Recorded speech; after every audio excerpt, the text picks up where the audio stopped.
श्रीमद्भागवत गीता अध्याय प्रथम भाग एक। मेरे पुत्र और पांडु के पुत्र, इस मतभेद से ही राग द्वेष पैदा हुए, जिससे लड़ाई हुई, हलचल हुई, धृतराष्ट्र के भीतर पैदा हुए। इस राग द्वेष का फल यह हुआ कि 100 के 100 कौरव मारे गए, पर पांडव एक भी नहीं मारा गया। जिस प्रकार दही बिलोने पर उसमें हलचल पैदा होकर उसमें से मक्खन निकलता है, उसी प्रकार धृतराष्ट्र के मन में उत्पन्न मेरे और पांडु के पुत्र रूपी भेद से पैदा हुई हलचल से अर्जुन के मन में कल्याण की इच्छा जागृत हुई, जिससे भगवत गीता रूपी मक्खन निकला। तात्पर्य यह हुआ कि धृतराष्ट्र के मन में जो हलचल हुई उससे लड़ाई पैदा हुई, और अर्जुन के मन में जो हलचल हुई उससे गीता प्रकट हुई। अब कुरुक्षेत्र के मैदान में, जहाँ कौरवों और पांडवों की सेनाएं युद्ध के लिए आमने सामने खड़ी है, वहां पर द्रोणाचार्य के मन में पांडवों के प्रति द्वेष पैदा करने के लिए सर्वप्रथम दुर्योधन गुरु द्रोणाचार्य को आचार्य शब्द से संबोधित करते हुए कहता है कि हे आचार्य द्रोण, दोनों सेनाओं में आप ही के शिष्य है, फिर भी पांडवों ने आपको चिढ़ाने के लिए आपके शत्रु द्रुपद नरेश के पुत्र धृष्टद्युम्न को अपना सेनापति नियुक्त करके आपके सामने खड़ा कर दिया है। दुर्योधन ने ऐसा इसलिए किया कि वो जानता था कि द्रोणाचार्य का उसके प्रति गुरु के नाते तो स्नेह था, लेकिन कुटुंब के नाते नहीं। जबकि अर्जुन पर द्रोणाचार्य की विशेष कृपा थी, इसलिए वह सेनापति भीष्म पितामह से भी पहले आचार्य द्रोण के पास गया। वह सोचता था कि भीष्म तो उसके दादाजी है, यदि वे नाराज हो भी गए तो उन्हें वह किसी भी तरह राजी कर लेगा।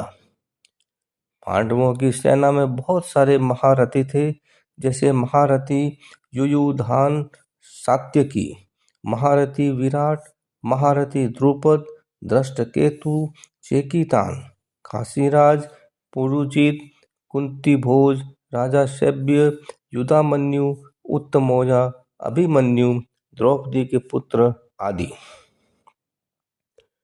अर्जुन से ही अस्त्र शस्त्र की विद्या सीखने के कारण सात्यकी उनके पक्ष में रहा। दुर्योधन के मित्र वीर सुशर्मा का शत्रु होने के कारण विराट पांडवों के पक्ष में रहा। राजा द्रुपद की द्रोणाचार्य से शत्रुता होने से एक पुत्र धृष्टद्युम्न उत्पन्न करते हुए पांडव पक्ष में खड़ा है। पुरुजित और कुंती भोज दोनों कुंती के भाई है।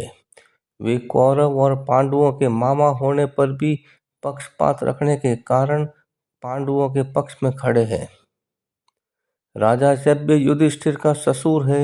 युधामन्यु और उत्तमौजा दोनों पांचाल देश के बड़े बलवान और वीर योद्धा है।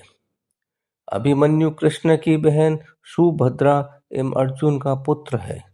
द्रौपद के 5 पुत्र प्रतिविंध्य, सूतसोम, श्रुतकर्मा, शतानीक, श्रुतसेन आदि, जो क्रमशः युधिष्ठिर, भीम, अर्जुन, नकुल, सहदेव के द्वारा द्रौपदी के गर्भ से पैदा हुए हैं। इस प्रकार भरी सभा में द्रौपदी द्वारा मेरी हंसी उड़ाने के कारण इन 5 पुत्रों को मारकर बदला लीजिए। इस तरह दुर्योधन द्रोणाचार्य के मन में पांडवों के प्रति द्वेष पैदा करने का प्रयास कर रहा है तथा युद्ध के लिए जोश दिलाने का प्रयास कर रहा है। वह यह बताना चाहता है कि शत्रु पक्ष चाहे कितना ही कमजोर क्यों न हो, उसे कमजोर न समझते हुए अपने में उपेक्षा की भावना बिल्कुल भी नहीं आनी चाहिए। इसके साथ साथ पांडवों की सेना में बहुत से धर्मात्मा पुरुष एवं स्वयं भगवान श्री कृष्ण को देखकर दुर्योधन मन ही मन भयभीत भी हो रहा था, क्योंकि धर्म और भगवान नित्य है। जिस पक्ष में धर्म और भगवान रहते हैं, उसका पापी से पापी व्यक्ति, पशु पक्षी, पेड़ पौधों पर बहुत प्रभाव पड़ता है। पांडवों के पक्ष में धर्म तथा भगवान मुख्य है, जबकि दुर्योधन के भी भौतिक बल का विश्वास मुख्य है। इस कारण दुर्योधन यह जताने का प्रयास कर रहा है कि वे पांडव सेना पर आसानी से विजय प्राप्त कर सकते हैं। दुर्योधन आचार्य द्रोणाचार्य से कह रहा है कि आप और भीष्म पितामह दोनों विशेष पुरुष है, संसार में आपके समकक्ष कोई नहीं है। भीष्म पितामह को तो इच्छा मृत्यु का वरदान तक प्राप्त है। आप दोनों को मनुष्य, देवता, यक्ष, राक्षस आदि कोई भी नहीं रोक सकता। अपनी सेना में शूरवीर कर्ण भी है, जो अकेला ही पांडव सेना पर विजय प्राप्त कर सकता है। हमारी सेना में कृपाचार्य तथा अश्वत्थामा जैसे चिरंजीवी शूरवीर तथा संग्राम विजयी पुरुष है, जो संपूर्ण पांडव सेना पर विजय पा सकते हैं। अश्वत्थामा तो आप ही का पुत्र है और आप ही से शस्त्र विद्या सीखी है। आप यह न समझे कि केवल पांडव ही धर्मात्मा है। हमारी सेना में भी मेरा भाई विकर्ण बहुत ही धर्मात्मा पुरुष है। हमारे प्रपितामह शांतनु के भाई बहालिक के पुत्र तथा सोमदत्त के पुत्र भूरिश्रवा भी बड़े धर्मात्मा है। ये दोनों शूरवीर तथा महारथी है।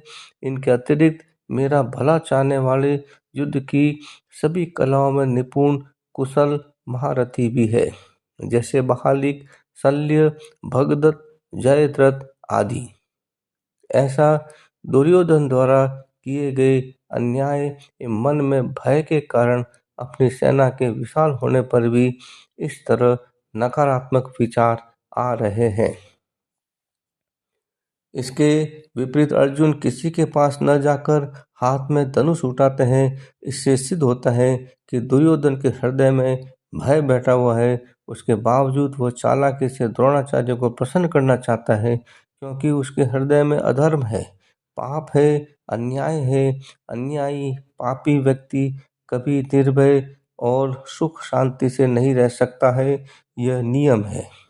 लेकिन अर्जुन के भीतर अपना स्वार्थ सिद्ध करने के लिए चालाकी तथा भय के बजाय उत्साह है, वीरता है। इसी कारण अर्जुन अपने सारथी भगवान श्री कृष्ण को सेना के निरीक्षण हेतु आज्ञा देते हुए अपने रथ को दोनों सेनाओं के मध्य खड़ा करने हेतु कहते हैं।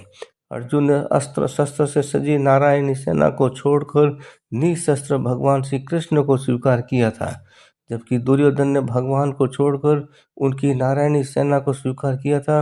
यानी अर्जुन की नज़र भगवान पर थी, जबकि दुर्योधन की नज़र वैभव पर थी।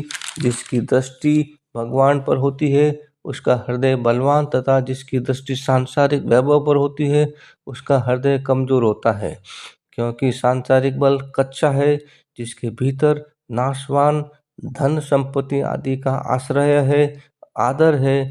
जिसके भीतर अधर्म है, अन्याय है, दुर्भावना है, उसके भीतर वास्तविक बल नहीं होता।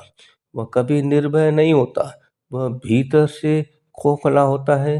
जिसके भीतर अपने धर्म का पालन है, भगवान का आश्रय है, वह कभी भयभीत नहीं होता। उसका बल सच्चा होता है, वह सदैव निश्चिंत और निर्भय रहता है।